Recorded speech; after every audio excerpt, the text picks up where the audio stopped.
Hey guys, this is Mindcast with your host, Kevin Seaman, where we talk about what's going on in your head. Hi, this is your host of Mindcast, Kevin Seaman. I have a favor I'd like you to do for someone you care about. Share Mindcast with just 2 people you know who would love it.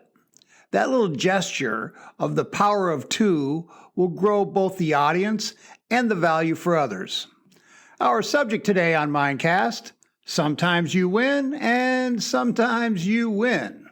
One of the best things I've learned in the last 15 years is the concept of operating from the premise of win-win. This was first introduced to me by a friend of mine back in the 90s, but at that time I didn't really think about it in much detail. It just caught me as sort of a cute catchphrase.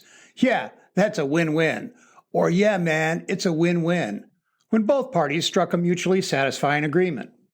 But once I started looking deeper into this concept in relation to negotiation, I started to actually look for it in other areas of my life.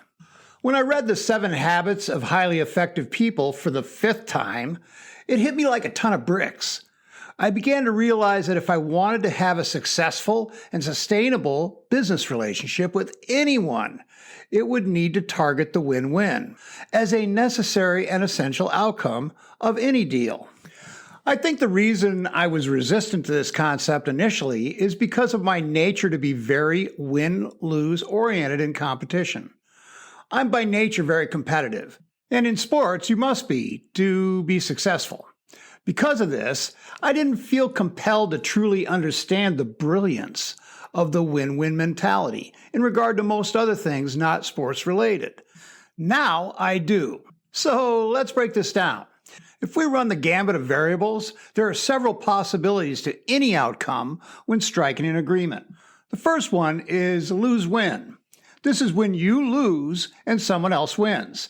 If it's a business deal, you'll be slighted of what you considered should be your outcome. You wanted to win, and you didn't. You lost. It could be a negotiation for a rental. It could be a purchase. This could be during an agreement of services or procedures. You want your end result to be in your favor, but your customer, vendor, friend, employer, or whoever wanted theirs as well. And they got what they wanted, but you did not. In other words, you lost. In a personal relationship, the lose-win outcome can make you feel that you were taken advantage of, or maybe even used. You might have wanted to do something that would benefit you both, but as it panned out, it was evident that you were not going to get your wishes, yet your friend or partner got exactly what they wanted. These type of situational outcomes can make you feel as though you gave something up, giving you a fear of loss.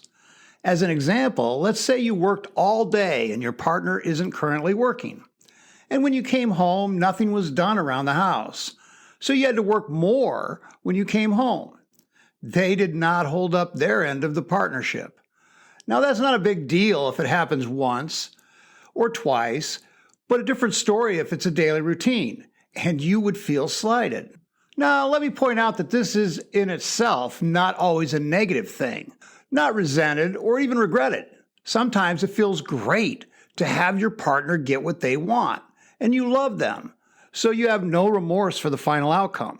If this happens again and again, it can make you feel as though you're no longer giving, but they are perhaps just taking without consideration for your wants or needs. The second possibility is win-lose. Great, right? I mean, you won and the other person or party's lost. You feel satisfied about the fact that you came out on top and they failed. Let's look at this in an example.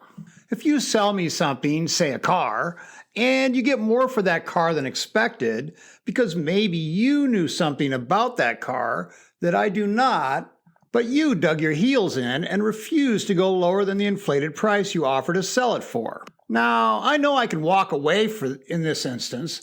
No one's forced me to buy the car from you, but I really need a car now, and this seems like I could get a fair deal at a fair price. But then a month after, the car has major mechanical problems that you knew about, but you failed to disclose. In my eyes, you showed a lack of integrity, honesty, and transparency during our little deal. You won and I lost. How do I feel about that? Not great, right? If I'm a vendor and I continually win but you do not, your enthusiasm for doing business with me is going to be less than stellar. It may even motivate you to go do business with someone else. How about if you're my customer? If I always get the best price and you get a less than desirable commodity for that best price, won't you look elsewhere for a more fairly balanced exchange? Okay, and what if I'm your spouse or partner?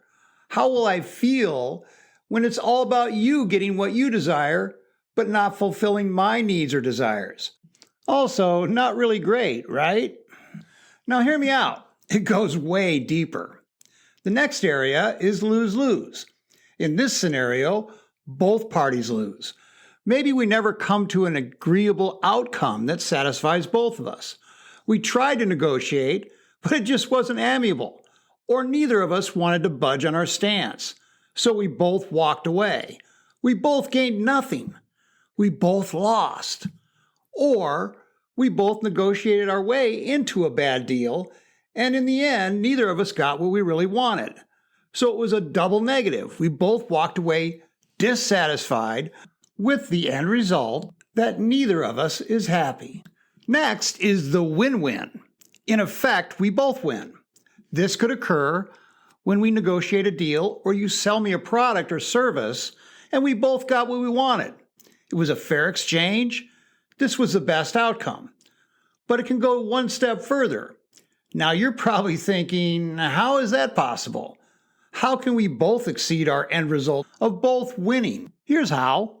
Refuse to settle for anything other than a win-win or no deal. If we don't both win, we agree to walk away. This is my goal each and every time I enter into an agreement. I feel this is the epitome of resolution during negotiation, business deals, and agreements.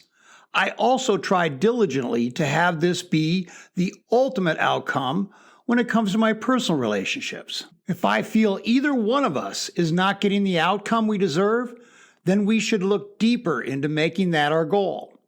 This has a couple of excellent effects. First, it allows us to evaluate our objectives more closely in greater detail. We may find elements of the situation we hadn't considered. Second, it makes a hefty deposit in the emotional bank account of the person we are examining the situation with, because it shows consideration and demonstrates that we care about an amiable solution. The actuality of win-win means the person is thinking in terms of we rather than just me.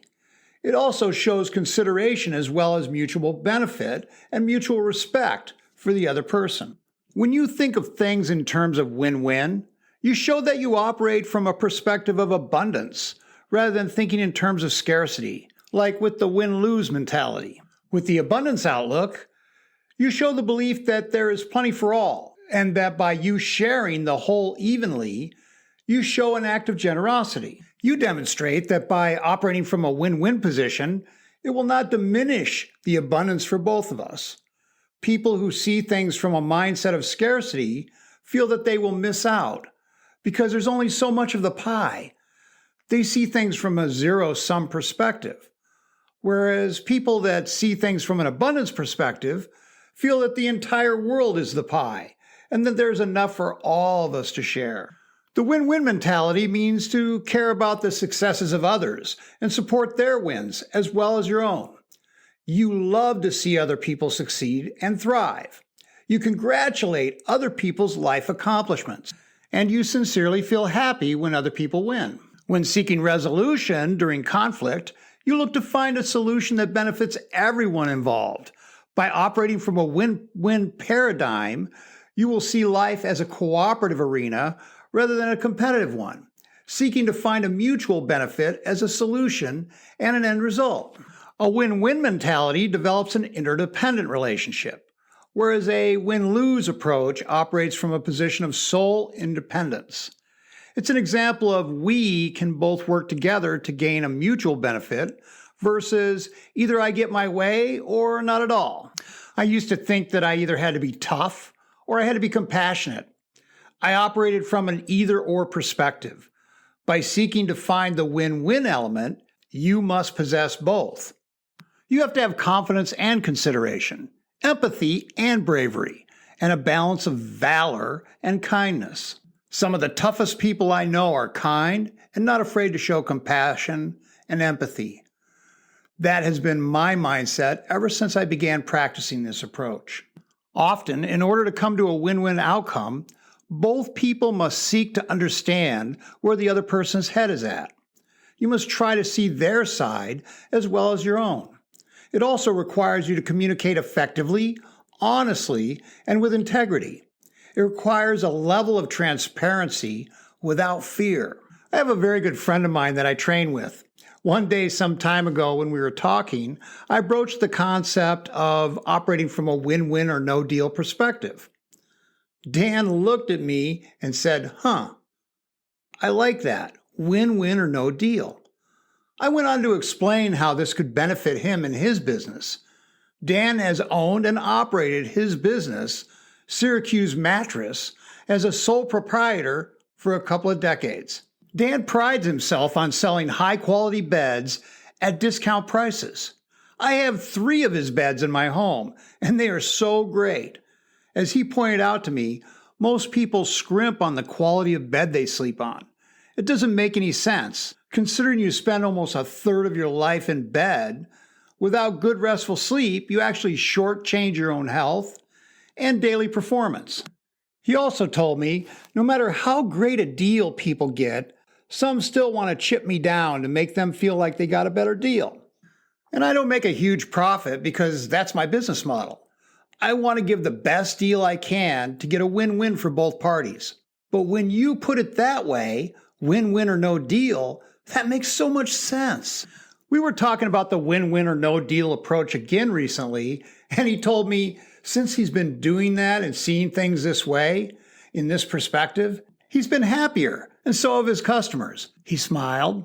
It's like the best possible outcome. I love it. The best part about the win-win or no deal is you establish a feeling of certainty about the other person's character. I've personally operated from this approach for 10 or more years now as a coach. I've had a number of people as return clients over the years as a result of this. By offering guaranteed results, my clients have nothing to lose, and it's a win-win for both of us. Now here's my challenge for you. Operate using the win-win or no-deal mentality in your life for 10 days. If you don't feel it's one of the best strategies you've used when dealing with others, go back to your previous way. I'm 100% certain that you will change the way you look at this forever. If you or your company or team or group would like to change your leadership strategies, contact me. I guarantee my results as a coach. You will not be disappointed. You can reach out to me at kevin@thewinningmindset.com. Remember to strive for a win-win or no deal in everyday life. Thank you. Please accept my gratitude for listening.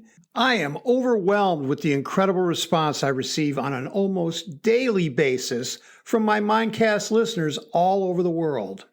Mindcast is solely written and produced by me as a way of inspiring you to meet your potential and thrive in your life.